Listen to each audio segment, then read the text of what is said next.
Көкірек толған қайғы кісінің өзіне де билетпейді. Бойды шымырлатып, буынды құртып, я көзден жас болып ағады, я тілден сөз болып шығады. Қазақтар, Құдай, жас баладай қайғысыз қыла көр деп тілек тілегенін өзім көрдім. Онысы жас баладан гөрі өзі есті кісі болып, ескермес нәрсені жоқсып, қайғылы кісі болған сығаны. Қайғысы не десең, мақалдарынан танырсың әуелі. Түстік өмірің болса, күндік мал жей. Өзіңде жоқ болса, әкеңде жат. Мал адамның бауыр еті. Малдының беті жарық, малсыздың беті шарық. Ер азығы мен бөрі азығы жолда. Ердің малы елде, еріккенде қолда. Берген перде бұзар, алаған қолын береген. Тапқан ердің жазығы жоқ. Байдан үмітсіз, Құдайдан үмітсіз. Қарның ашса, қаралы үйге шап.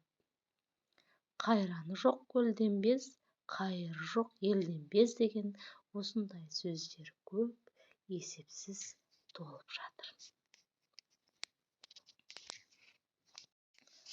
Бұл мақалдарда не шықты? Мағлұм болды. Қазақ тыныштық үшін, ғылым үшін, білім үшін, әділет үшін деп қам жемейді екен. Мал үшін қам жейді екен. Бірақ ол малды қалайша табуды білмейді екен.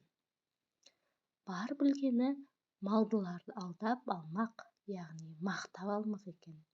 Бермесе онымен жауласпақ екен. Малды болса, әкесін жаулауды да ұят көрмейді екен. Әйтеуір ұрлық, қулық, сұмдық, тіленшілік, соған ұқсаған қылықтың қайсысын болса да қылып жүріп, мал тапса, жазалы демесек керек екен. Бұлардың жас баланың ақылынан несі артық? Бірақ жас бала қызыл ошақтан қорқушы еді. Бұлар тозақтан да қорықпайды екен. Жас бала ұялса, жерге не жасаушы еді? Бұлар неден болса да ұялмайды екен. Сол ма артылғаны? Қолымыздағыны үлестіріп таласпасақ, біз де өзіндей болмасақ, безеді екен.